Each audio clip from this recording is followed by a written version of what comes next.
Children's Global Health Forum. This is our second hybrid session we're having today, so really nice opportunity to see some faces, some smiles behind the masks. You can't unblock yourself, with the video, but also welcome to those who have joined us online today. So this is going to be a great session today, and I'm looking forward to some audience participation today. So I'd like to start by acknowledging the traditional owners of the land on which we are meeting today, the Wurundjeri people of the Kulin Nation, and I recognise their continuing connection to land, waters and culture. I'd also like to pay my respects to their elders past, present and emerging, and Aboriginal elders or other communities who may be present in person or online today. So my name is Alicia Quatch. I'm part of the Melbourne Children's Global Health Forum Committee, and on behalf of my team, who mostly are here, but also online, today's session is on child humanitarian settings. But before we start, I've got a couple of announcements. First up, I'd like to welcome a new member to the Melbourne Children's Global Health team, and who, if you want to stand up and say hello to everyone, I won't pop the camera on you, but say hello to the rest of the group. She's our new communications officer for the Melbourne Children's Global Health team, who has come across from Adelaide, I understand, just this week, and she's completed her PhD on the representation of mental health on social media platforms. So Anne comes with over 10 years experience in communications from NGOs, including Youth for Sexual and Reproductive Health Rights in Uganda. So welcome, Anne, to our team. We look forward to working with you, and I guess watch this space for our social media platform. So there's going to be lots of activity there. A couple of other announcements. As part of the committee forum, we actually do have an opening, I guess from now or towards later in the year. So if there's anyone in the audience here or online who has an interest in global health and showcasing the large amount of work that we do here on Melbourne Children's Campus, please reach out to us. We'd love to hear from you, and maybe we can welcome you onto our team. And then lastly, I just wanted to give a quick reach out to those who are doing advanced paediatric training or others in child and adolescent health training who'd like to join the Global Health team as a 12-month position as a training fellow. Really great opportunity to get your teeth into global health if that's what you want to do. That's really well supported, and it's I guess a 12-month position, so you are going to get a lot out of that time. So applications actually close in a week or so please get those in if you're interested. Natalie Evans, who's actually part of our forum committee, is this year's current training fellow, so if you want to get through to her, also email us. She's actually part of our committee forum as well, and I'm sure she'd love to have a chat to you to let you know what her experience has been like. So as always, if you've got any questions or topics that you'd like to see in our committee forum, reach out to us on email and also Twitter as well, and those links there. So as I mentioned, we've got two great speakers here today with us. We've got Dr. Anna Barrett and Dr. Hamish Graham, who present different aspects of their work with children and young people in humanitarian settings. And I think this is a topic that's now more important than ever, as we as a global community, I guess, need to be better prepared when it comes to health and humanitarian emergencies.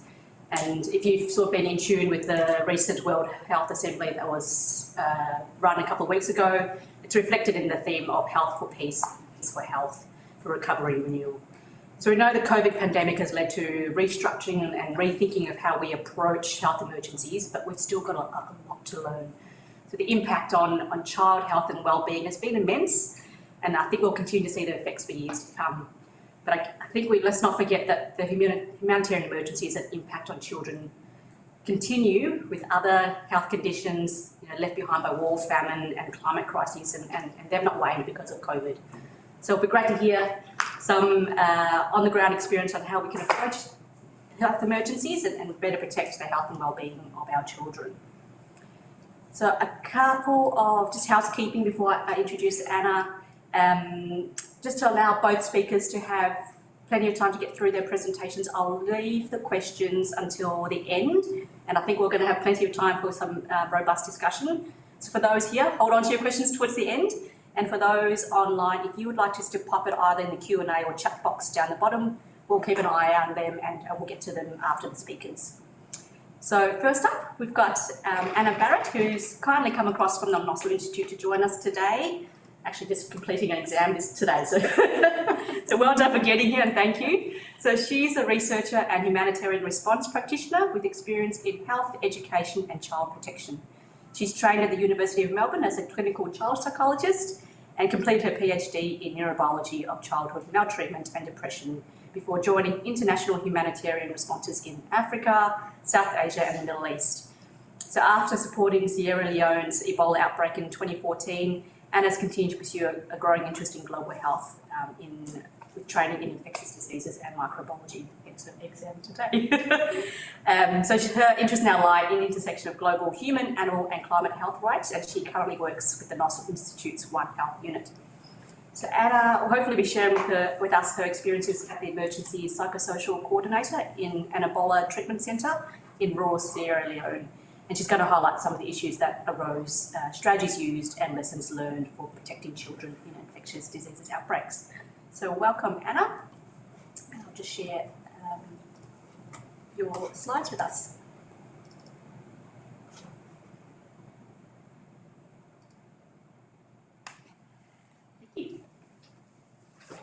Thanks, Alicia. Hi, everyone. Can you all hear me okay? Great. Yeah, as Alicia said, I've got my post-exam brain, so obviously please do yell out if something's a total non sequitur and I'll try and explain better, but I hope we should be okay. So thanks for having me, and it's really nice to be back at the Children's on-site after a really long time. Like I said, like Alicia said, my background is in child psychology, so I'm not a physician, so please bear with me on some of the, I've tried to choose issues to discuss that have a fairly good intersection of health and, sort of health and medical decision making alongside child rights, child protection decision making.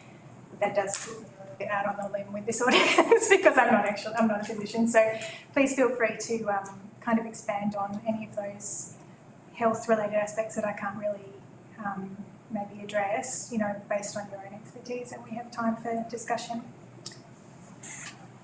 So, Hamish is going to talk about the development of the Child and Adolescent Health in Humanitarian Settings Operational Guide, which is designed to support program managers in the field from a range of backgrounds. And I think my talk is intended to be kind of an illustration of why such knowledge is needed in all kinds of humanitarian settings, and hence why sort of field-friendly tools like that are really important. So I'm going to present some of the issues and dilemmas related to caring for children and adolescents that I encountered during my time in Sierra Leone in 2014 and 15. And that was during the peak of the West African Ebola Virus Disease outbreak. And this is really a very subjective, anecdotal description. That's kind of deliberate to try and just illustrate the reality of a humanitarian response, which are often quite, chaotic and unpredictable, and you sort of work with what you've got. And to try and replicate a little bit the experience of making those decisions on the spot and the learning that comes from that, which I think tends to stick. Okay, that'll do.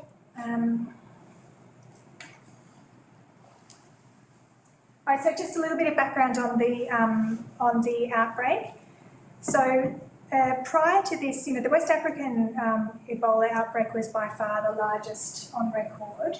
So you can see that, prior to that, the largest outbreak had 425 cases, whereas by the end of the West Africa outbreak, there was more than 28,000 cases. So actually, to be to scale, that long line would have to be 65 times longer than the longest previous line, if you know what I mean. So this was really unprecedented in terms of an outbreak, both in terms of the numbers and the nature of the transmission.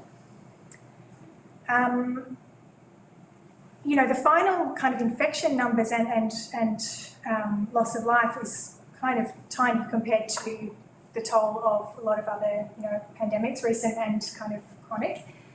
But, at the time, towards the end of 2014, the CDC was coming out with all of those projections that, there would be 1.4 million cases by January 2015 if there wasn't a significant international response, which was fairly scary, particularly given the very high case fatality rates. So I've seen lots of different estimates of case fatality floating around, and I'm not sure, which one is definitive. I selected this one because this lines up very much with what I experienced. So you can see, this is for Liberia, Guinea and Sierra Leone combined, and you can see, for example, children under 5 years of age really almost never survive, sadly. And there's also, very high case fatality for children under about 9 or 10, and very high case fatality for older people as well. So obviously this plays into the kind of risk calculations that we had to do when trading off different risks, is understanding that infection really comes with an extremely high risk of mortality.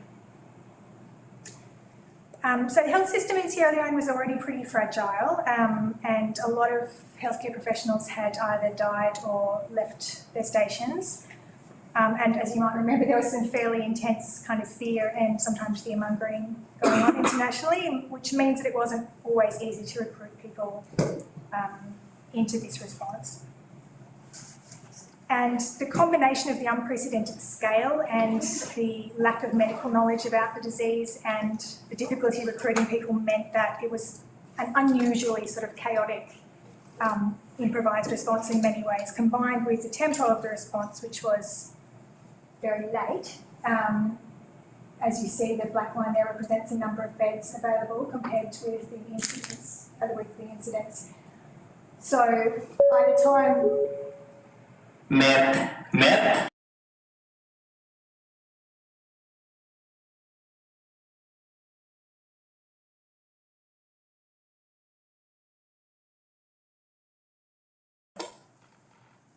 So by the time, international, the governments and donors had mobilised resources, it was well and truly, into sort of peak transmission, and it was a massive scramble to just erect these temporary treatment centres and get them off the ground. So I'm explaining this because I don't want any of my reflections to be interpreted as criticisms of the people involved or the organisations involved. Pretty much everyone did an amazing job under the circumstances, but because of the situation, basically mainly the real kind of go, no-go operational priorities had been addressed by the time we opened the centre, and everything else was sort of ad hoc.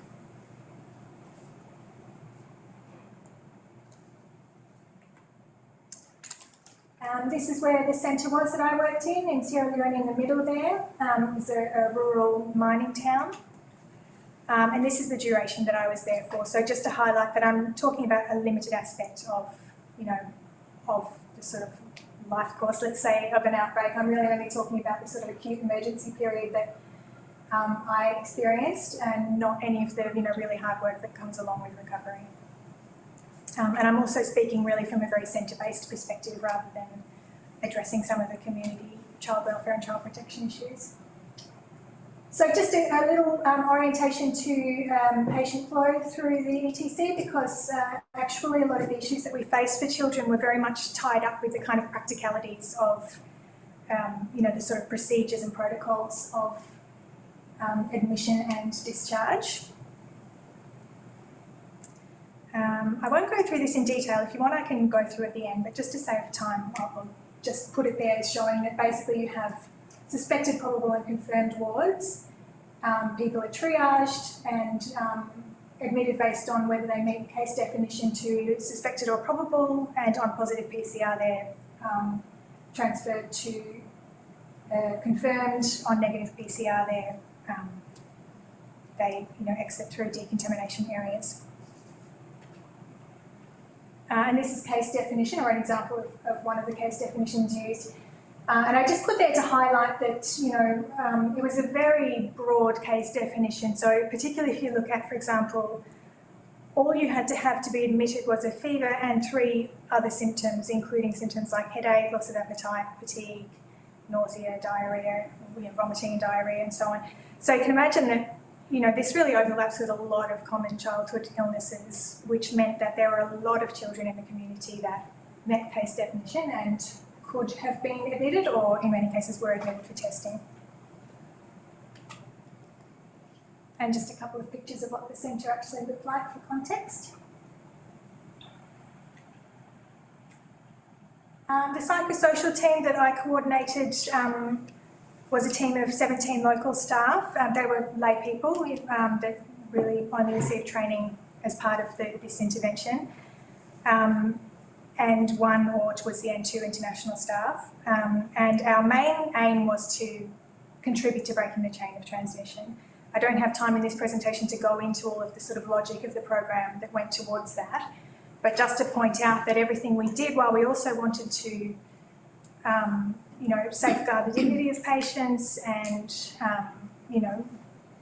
protect and enhance people's wellbeing, the whole logic of the program was aimed towards ultimately breaking the chain of transmission, and we had a logic for every one of our activities. So now I'm going to present just a couple of scenarios that I encountered there. And these are real situations that occurred. I've only changed some very superficial, identifying details. And the point of this isn't to list, what should be done or like what was the right thing to do. In most of these cases, I still don't really know what the right thing to do was. I really more want to just kind of provide some exposure to the kind of decision making that humanitarian responders come up against in these kinds of situations. And I can discuss what we did, but in many cases there may be other things that could have been done. So in this scenario, an ambulance arrives and inside is a newborn infant who's being carried by his 15-year-old cousin. The infant's mother died in childbirth due to blood loss, and it's very high suspicion for Ebola virus disease. The 15-year-old girl had no contact with the mother or the infant prior to now, but she was asked to carry the infant in the ambulance because there wasn't a suitable restraint and the other family members were all in quarantine. At triage, the infant is admitted to the suspected ward, but the 15-year-old doesn't meet case criteria. So this is the kind of situation where, psychosocial would get a call saying, hey, there's a kid here, what do we do with him? What do we do with them? And that was often a lot of what we did, was just on the spot trying to decide how to proceed with a child or a family that needed some kind of care. So the dilemmas,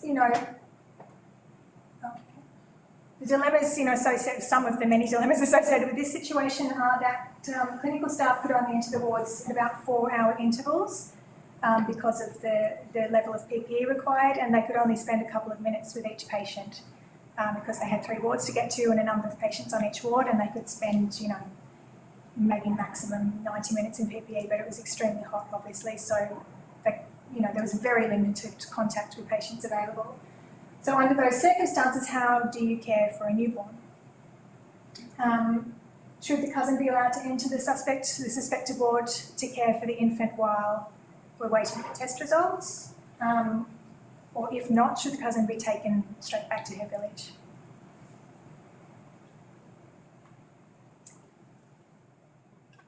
Maybe I'll just go over. So some of the issues, that we would be facing there are, in the decision-making, for example, around the cousin being allowed to enter the suspected ward. Really, in that situation, you're kind of weighing up caring for the basic needs of the infant over the possibility that the cousin hasn't been infected yet, but will get infected in the ward by, somebody else who's in the ward or by the infant. So it's a sort of terrible, it's a terrible trade-off to have to consider, but that is also where things like those case fatality rates come into it and the relative risk of the 2 patients. Ultimately, we had a pretty strict, no one goes onto the ward unless they're unless they meet case criteria, and in this situation we observed that. So the cousin was admitted to an interim care centre, which was just the most fantastic intervention by partner organisations who basically employed survivors of Ebola who were, presumed immune and hopefully were immune, to care for children who'd been in some sort of situation like this, had some sort of exposure, which meant that we were very hesitant to send them back into their community just in case, they'd actually contracted Ebola as part of the exposure and were then going to take that back into the community, but who couldn't be admitted to the ward because that also posed, more of an exposure risk to them. So these interim care centres were amazing, and that was one of the main learnings, I think, for me, is that you need those interim spaces between the sort of inpatient, acute care setting and the community setting. We relied very heavily on those. We contacted a survivor from our own patient group. This is one of our survivors who was brilliant, and he was very passionate and committed to the program. This is her receiving her discharge certificate when she came out. She came in and agreed to go back into the ward and look after the infant, and from that moment we started our survivor caregiver program, where women who had survived Ebola started to go into the wards in shifts to be there to take care of any child under 5, any child with a disability, any unaccompanied child, and sometimes adults with disabilities as well. And so some of the many things we learned from that, which, a lot of them aren't rocket science, but it's amazing when you actually go into a setting and these things haven't been thought through for children, how much of a massive roadblock it can be. We needed to think on either side of the centre, so we needed to think actually about transport and logistics for children before they arrived at the centre. And that required, dedicated personnel and equipment. This is one of the women from the interim care centre taking a different infant. You need continuous supportive care in the wards for children. Any situation where clinicians or staff can't enter the ward, ad hoc, means that you have not only this, you can't provide the sort of basic supportive care. And this was in a circumstance where most of the nurses that we had couldn't administer IVs even for adults, let alone for children, or any of those, any of those other methods that might have supported that kind of care. The design of these kind of wards needs to take into account that, there may be infants present, and you may have that situation where you have a parent or a caregiver who may not be infected but needs to stay with the infant. You need to have those kind of interim or transitional spaces alongside the more, sort of traditionally defined risk zones. So maybe I'll do one more.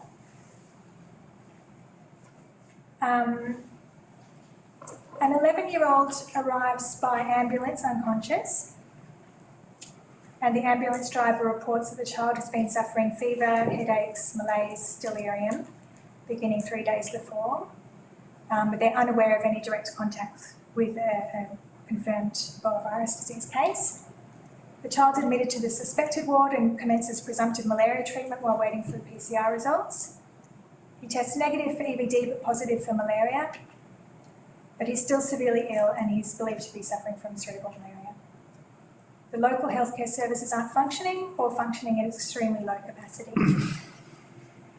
So the dilemma becomes, should this child be admitted in the first place when, all sort of fairly clear clinical suspicion that he's suffering from malaria rather than Ebola? Again, the risk of contracting Ebola virus disease in the assessment ward, in the suspect wards, is still unknown. So this was something that really affected children disproportionately because those case definitions had so much overlap with common childhood illnesses or other endemic illnesses like malaria. Children, really met case definitions so often that many, many children were brought into the ward, and many more would have been brought in had the community had more trust, of the facilities, who didn't have Ebola and were then exposed to Ebola in the ward, and we still don't have any data on how many children or other people actually contracted Ebola on the ward. So one of the lessons from that is really sort of data collection on those things, because next time we have an outbreak, we're sort of still in the same position of not having enough information to make some of those kind of risk calibration decisions. Should he be discharged once he's tested negative for Ebola virus disease, even though he's still very sick? And if discharged, should he enter his family's care? And this just shows that point I was making of how many people are actually presented who didn't have Ebola. Those green bars are all of the people who were admitted to the Ebola Treatment Centres who were then discharged negative, and the little blue bars on top are the people who were admitted and who died in the wards but didn't have Ebola. So you can see there's far more people who were admitted to the wards who didn't have Ebola than people who did. And what to do with these people and how to manage their discharge and how to manage the risk following their discharge, given that they didn't have Ebola but now have been exposed through entry to the centre, was something that really wasn't sort of well understood or well protocolised.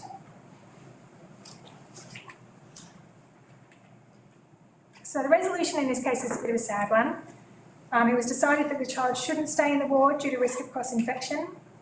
He was transferred to a local health facility who then discharged him prematurely as they didn't have the capacity to treat him. His family brought him back to the ETC the following day asking for help because he'd been seizing all night. He was admitted again just for sort of want of anything else to do, and sadly he died shortly after. So one of the learnings from that is sometimes there just isn't a good decision. But having that data and that information about the relative risks of either decision would have helped in this case. Then again, the need for some sort of interim or recovery area. Pre-specified policies for these kind of situations. There were kind of predictable situations, and ideally you wouldn't be making these decisions on behalf of a patient sort of ad hoc, you know, under pressure with a lot of other priorities, and having those risk estimates. I didn't want to end on that one because it's sad, but but I will for now, just to make sure we have enough time for everyone else. But I do have some happier ones that I can share with you at the end or in writing that might be a bit more cheery. So I'll finish it off there to make sure there's enough time for Hamish, and then if there's any questions, we can talk about them at the end. Thank you. Thank you, Anna. That's great. We're running pretty well on time at the moment, so it would be great to hear some nice, happier words. So I'm just going to introduce a familiar and very friendly face to our forum today. So Hamish Graham, who we know as a paediatrician and public health researcher, has interest in health equity and access to essential care for at-risk population. Hamish leads the Global Oxygen Access Program and collaborates with academic, government and NGO partners on projects related to pulse oximetry and oxygen, pneumonia, neonatal respiratory care, chronic health conditions and child disability. So today he'll be sharing his experiences working with the WHO to develop the operational guide for child and adolescent health in humanitarian settings, who actually was just launched recently in Cairo in April 2022. So welcome, Hamish. Thank you for your time today. I'm just going to bring up your slides too.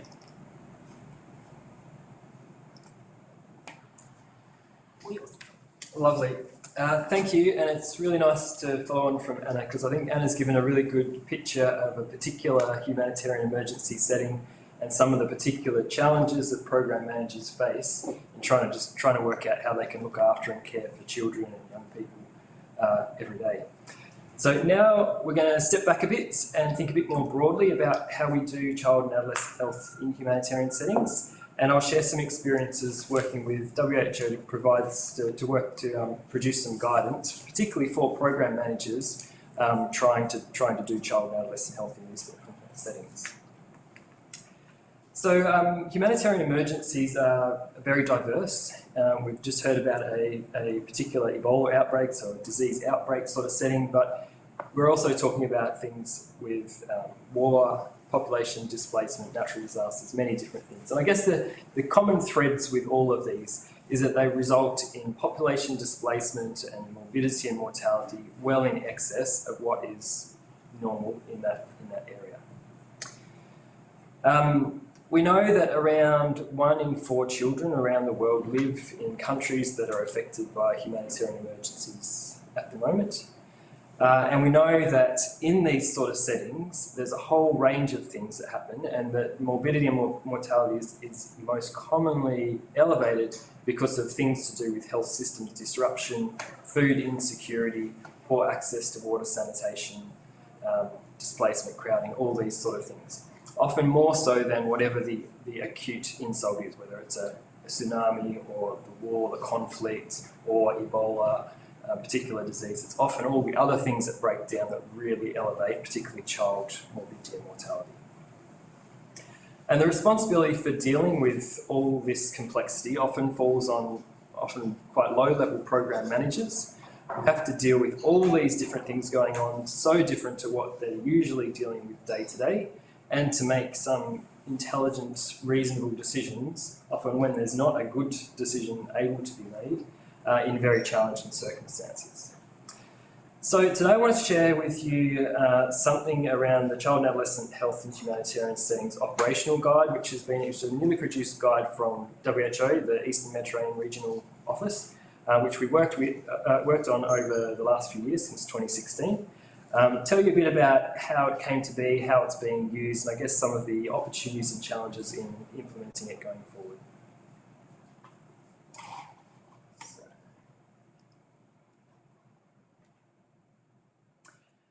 All right, but first a brief word on how I got involved in humanitarian health, and particularly child and adolescent health in these settings. So my first direct involvement was as a field doctor with MSF in Darfur.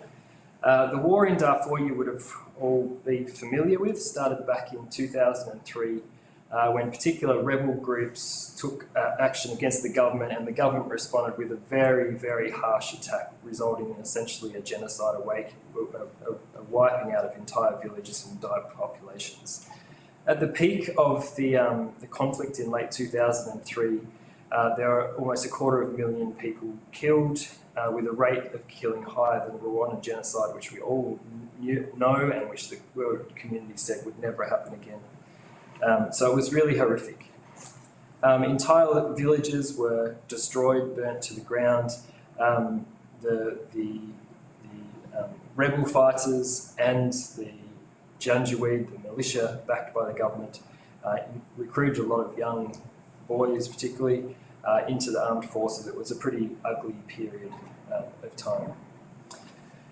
I arrived in 2008, sometime after the acute event, but there was still ongoing simmering conflict, and the vast majority of the 2.5 million people displaced were still living in makeshift camps, sort of ad hoc camps. So my time in 2008 was just before the president of Sudan got indicted by the International Criminal Court for crimes against humanity. So it was a very sensitive political time, and there was still a lot of conflict and all the other stuff going on at that time. During my time here, so this is a picture in one of the IDP camps in the town where I was based. So MSF had provided the only medical services in that town, a small hospital, outpatient services, nutrition ward. And what we saw there, I guess you'd see as really sort of typical humanitarian emergency child health issues. We had disease outbreaks, including a big meningitis outbreak just before I got there. We had mass vaccination campaigns against measles and other diseases.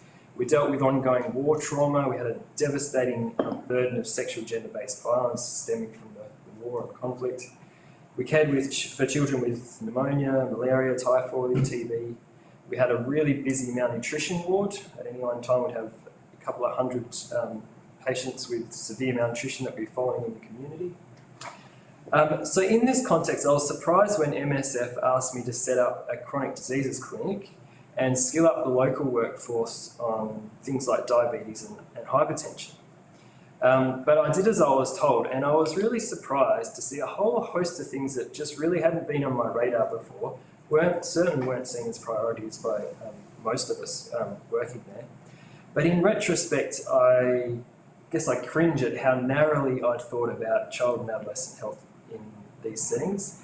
But the reality was my blind spots were also blind spots for lots of other people, and even in the global standards that we were using at the time. So those of you who've had any sort of exposure around humanitarian health will know that the sphere standards are the global sort of standards, minimum standards for humanitarian response, and they guide a lot of what humanitarian organisations, UN agencies and governments do in responding. At the time I was in Sudan, the 2004 edition was the most recent one, and as you'd expect, the health focus was very clearly on nutrition, disease outbreaks with special attention to HIV/AIDS and measles. Now there was comment on particular other things like chronic disease, but it was very small and very targeted for adults, and it was things like make sure there's, if you can, make sure there's medications to prevent life-threatening deterioration for children, for people with chronic diseases. Since then, there's been the 2011 and more recently 2018 standards, and this has really expanded the focus, and there's a huge amount of additional guidelines, both in the Sphere handbook, but with a lot of other guidance documents, developed for things like child safeguarding, mental health, sexual reproductive health, neonatal care, and much more. But we certainly didn't have that, most of that back then. So meanwhile, in 2015, the UNFPA initiated a series of reviews and expert consultations focused around sexual reproductive health, maternal, newborn, adolescent health, to try and inform the global strategy on Every Woman, Every Child initiative. And one of the big realisations was that if we were going to achieve SDG goals, we were going to make progress, and we really need to do much better in these sort of conflict-affected and humanitarian settings.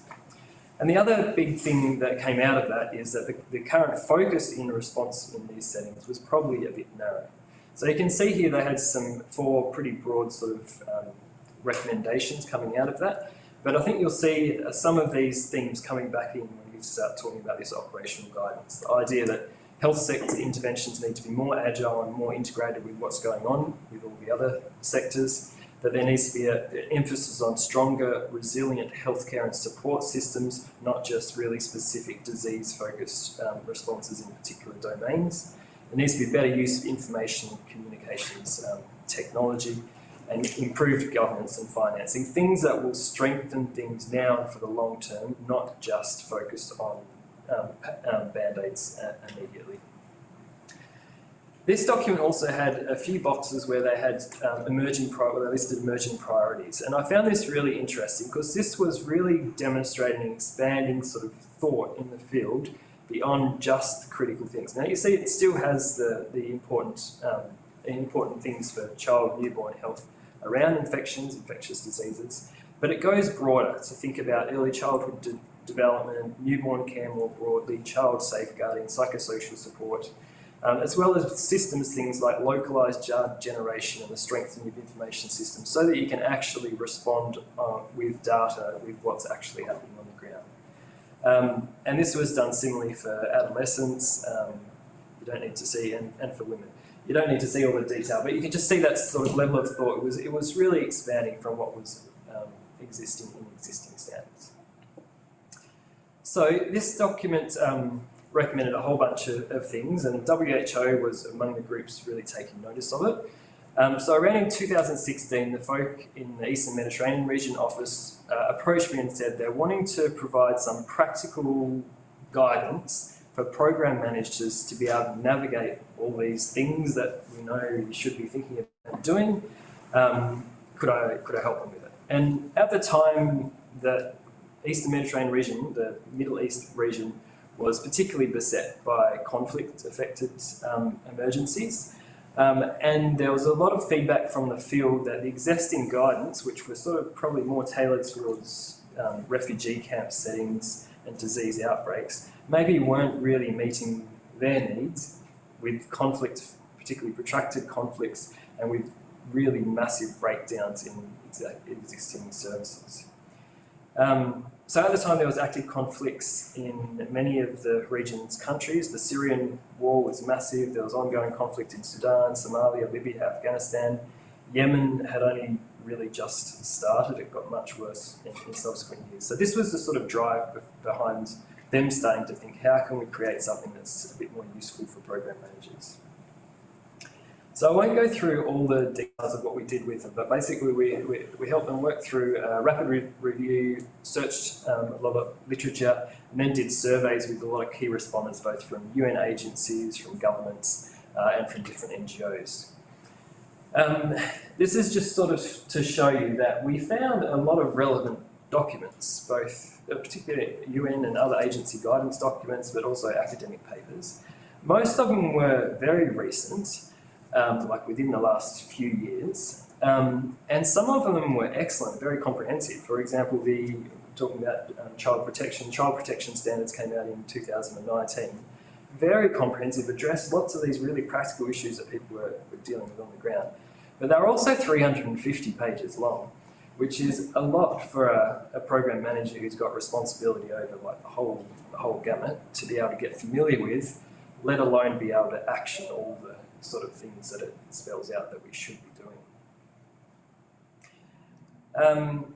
In the course of the review, we collected data from a bunch of different respondents. And some of the big things that came out was big challenges with coordination. Both government people, WHO and NGOs, they all said we want government to be leading and doing more, but currently they can't. They don't have the capacity. It's too difficult for them. They talked about funding weaknesses, not just in lack of funding, but also in challenges prioritising and coordinating fundings. We heard Anna talking about how just making beds for Ebola Treatment Centres, by the time it actually happens, you're past the peak. And we see similar things happening with lots of different areas. We've seen very similar things with COVID. There was reported gaps in activities, but also clear gaps in awareness of activities. People from the same area would tell us, yes, there's definitely this happening, and others say it's definitely not happening. So clearly just within agencies and between agencies, a lot of gaps in awareness of what was happening. When we asked them about priorities and emerging priorities, they identified some of the things that you'd expect around disease control, nutrition, injury prevention, but they were also consistently going into these other areas. Mental health, adolescent reproductive health in particular, things around child safety, violence, child soldiers, things around drugs, things about gender, lots of other things that weren't well represented by existing guidance. And a lot of these resonate from that report that I showed you from UFPA just a few slides ago. And there was obviously poor access to information resources.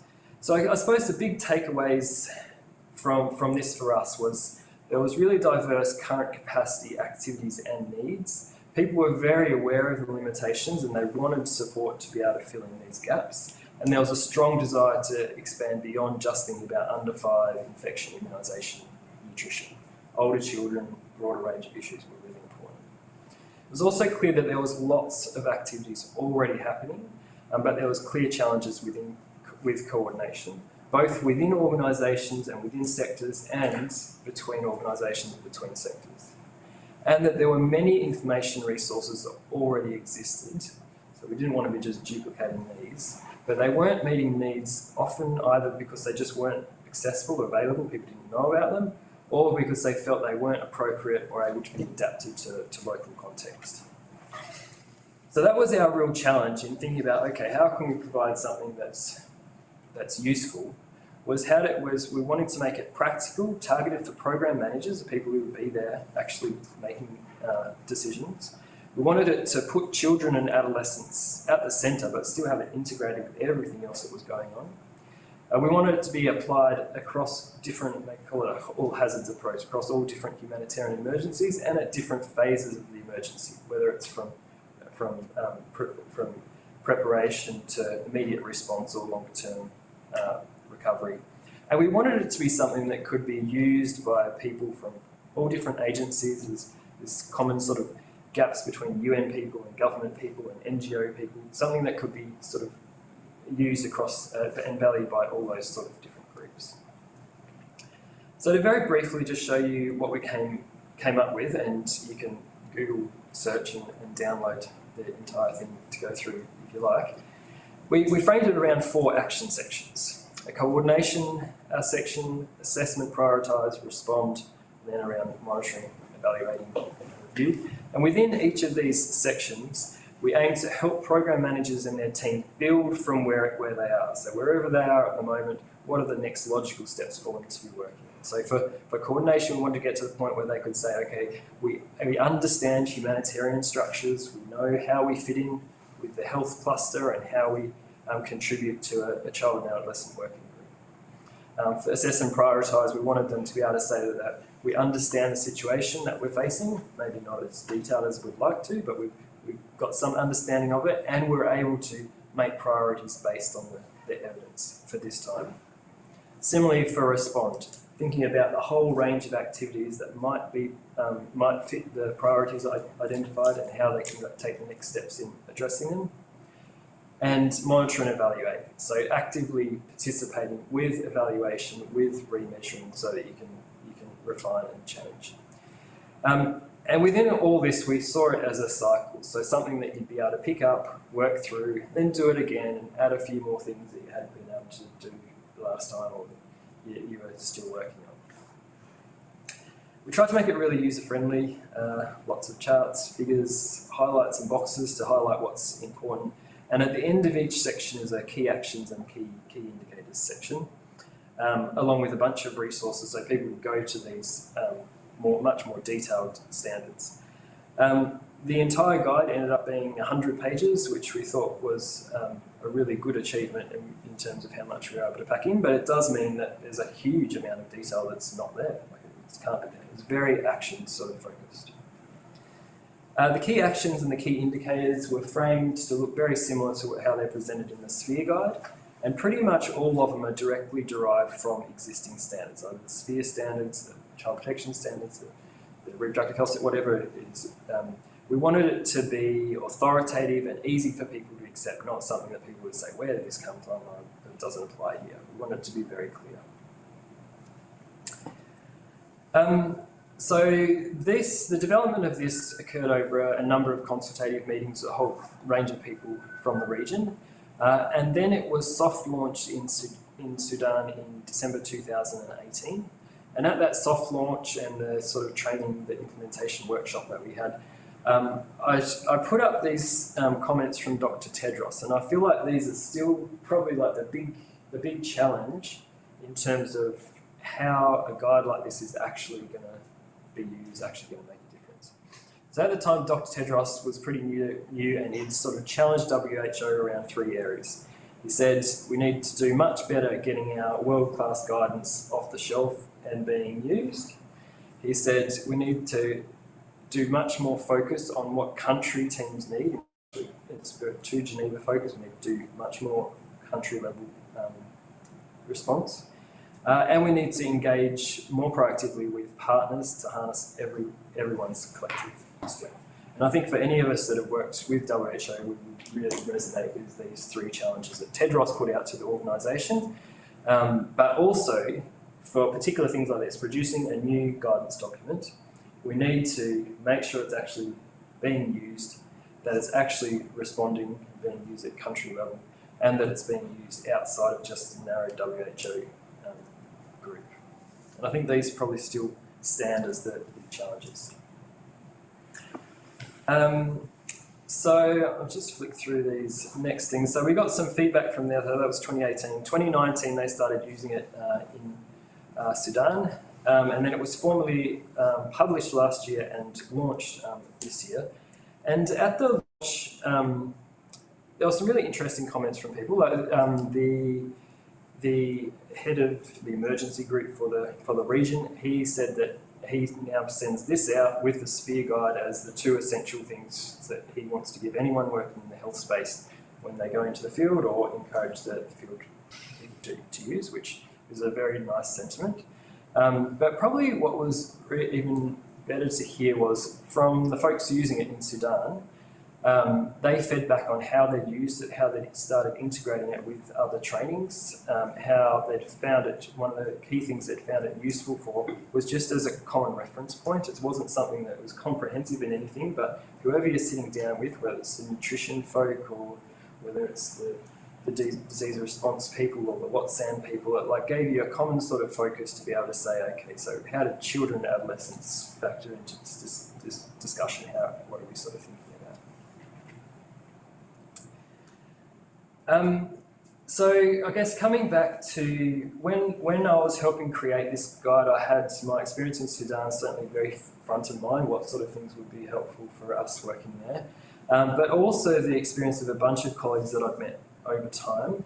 At that center, the table you can see on the left, so this was one of our groups, this is in the Sudan workshop, so this was a group of program managers from the Darfur region, and over the course of those discussions, it became very clear that what their needs were and how they were going to use it might be quite different than if you were talking to someone in Geneva or someone at the head office. And I think those experiences, carrying that was really, really important.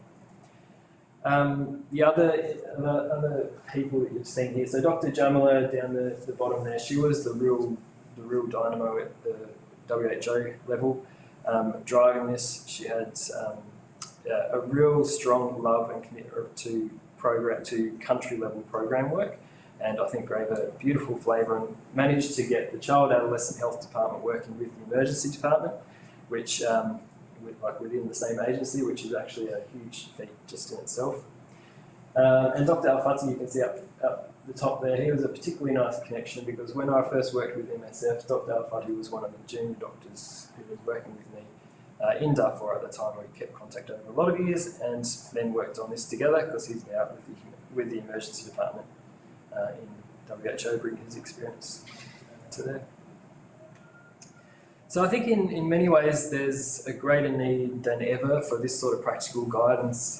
There was another Lancet series just last year which highlighted a number of these same issues around coordination, around the breadth of response, around how we do better working together and actually translating guidance into action down on the field.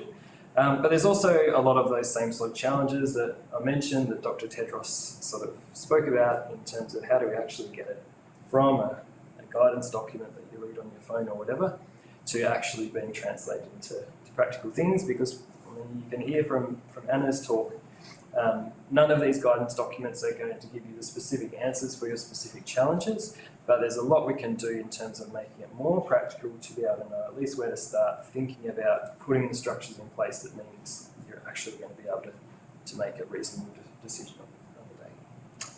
So with that, I'll finish off and welcome any questions.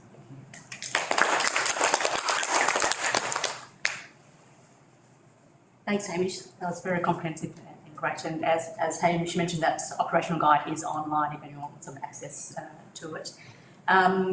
So I'll give you a couple of minutes if you've got any questions just to pop that in the chat box. And a couple have just popped up, but just while and in the room, if you just want to sort of have a bit of a think of what we want to discuss about.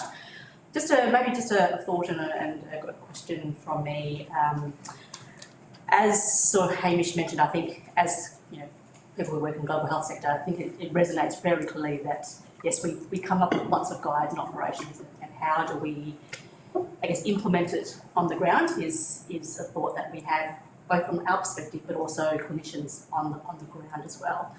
I guess my question would be, since that's been released, or in the workings that you've had coming up to in the last 2 or 3 years, Hamish, and even your reflection to Anna, how have you seen this not come to fruition as much, but how have you actually seen some case studies of how countries have actually used these guidances, and has it sort of moved the ball forward a little bit in implementing some of these suggestions and recommendations?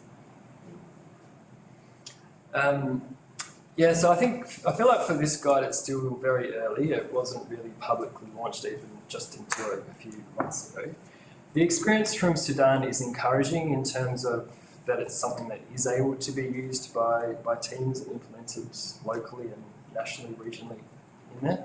But I am still a bit circumspect about it because So I was engaged as a consultant. That's often how WHO will do its work. So you engage as a consultant to provide support over a period of time, and at the end you produce a product, or WHO produces a product, and I'd included a whole proposal around implementation, about how it's used, how you get feedback, which was never sort of taken up or funded. So I suppose from reading Tedros's things, I've preempted some of the challenges, tried to do a bit, but some of the organisations don't necessarily work to do that. So I think there's still a big space of work to do it. I know they're very keen to turn it into an app and have ideas around IT sort of support. But for me, one of the big things for a guide like this is that you need a team around it to update it and to get feedback and to make it more useful. And at the moment, we don't have that. And so I feel like that's still one of the remaining challenges to work through. And then people change over. So Jamal, who championed this, she's now moved, so she's the head of country in Jordan now, so she's less directly involved in this. Some of the other people still are there, but you sort of quickly lose the institutional knowledge of why you did it and what went into it and what you wanted to do with it. So maybe that's a bit negative, but that's... Hopefully, sorry. Sorry, just to add to what Hamish said, I remember in 2003, 2004, that a consortium actually put together, and this is when computers just started to go into the field, they put together a CD of a health and disasters encyclopedia of all the reference documents from all the agencies, from all the NGOs, and this was a wonderful CD from WASH methods through to nutrition, through to communicable diseases in disaster, and it just sort of, and I agree with Hamish that, there needs to be an implementation method for such documents, because this was an incredible resource for teams in the field, and over, 15 or 17 years that I was in the field, that the hardest thing to find is information and is the documents. And even in 2012, I was still referring to the 2004 encyclopedia, simply because there was no follow-up from that, but there was no implementation of that as well. So those who had it were very lucky to have it. Those who didn't have it knew absolutely nothing about it. And this has always been the issue with being in the field, is that the information, and if you can't find it on the internet, it doesn't exist. So, people, especially people in, bases in, Western Kenya or Northern Uganda or wherever, if they don't have access to internet, they don't have access to anything. So the implementation of these products is really important to, program managers, etc., etc. Yeah. I think one maybe good example, there's an interagency working group on reproductive and maternal health in humanitarian settings, and they produced now some years ago, really good standards for reproductive and maternal health in these settings, and have updated it. They successfully have a working group that continues to meet, continues to do things, continues to update it, and supports countries with implementation. But for whatever reason, there's been no similar sort of thing for child health. There's a bit of one for newborn health, but the child adolescent health, there's not an interagency working group that does anything remotely similar to that. Which all goes on to a question we've got from the audience. So Fiona Russell's asking whether agencies such as MSF and Red Cross, which we know do such big work in humanitarian settings, do they have access to these guidelines as well, or do they have their own materials, which once again makes it disparate when you're working across agencies? Yeah, so MSF and ICRC and a number of other agencies were involved in the stakeholder meetings producing this, and gave a lot of good input into the development of the guide. I think we haven't, WHO hasn't engaged them so well in implementation. So implementation in Sudan was very much done through the government, which was appropriate, but probably not as much as it should have engaged with some of the other NGOs. So I think that's still a bit of a gap. NGOs use a lot of WHO resources, and I feel like this is something which they could definitely get on board with and use, but still a bit of a way to I think we've just reached our time, so I'd like to once again thank you, Hamish and Anna, for taking out the time to present in person today. Big space that we are still moving forward towards, but we're making those steps. So once again, thank you for attending today. I'll leave it there. Any questions, please reach out to the Global Health team, and we'll make this presentation available online soon as well. Thanks again.